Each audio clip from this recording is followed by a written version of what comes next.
حضرت معاذ بن انس رضی اللہ تعالیٰ عنہ سے روایت ہے کہ رسول اللہ صلی اللہ علیہ وسلم نے فرمایا، جو شخص کھانا کھا کر یہ دعا پڑھتا ہے، ہر قسم کی حمد اللہ کے لیے ہے جس نے مجھے یہ کھانا کھلایا اور میرے تصرف و قوت کے بغیر اسے مجھے عطا فرمایا، اس کے سابقہ گناہ معاف کر دیے جاتے ہیں۔ اور ابو داؤد نے یہ اضافہ نقل کیا ہے، جو شخص لباس پہن کر یہ دعا پڑھتا ہے، ہر قسم کی حمد اللہ کے لیے ہے جس نے مجھے یہ پہنایا اور میرے تصرف و قوت کے بغیر اسے مجھے عطا فرمایا، تو اس شخص کے سابقہ گناہ معاف کر دیے جاتے ہیں۔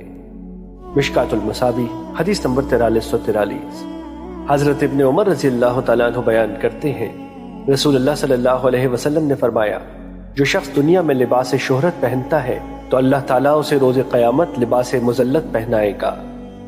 مشکات المصابیح حدیث نمبر 4346۔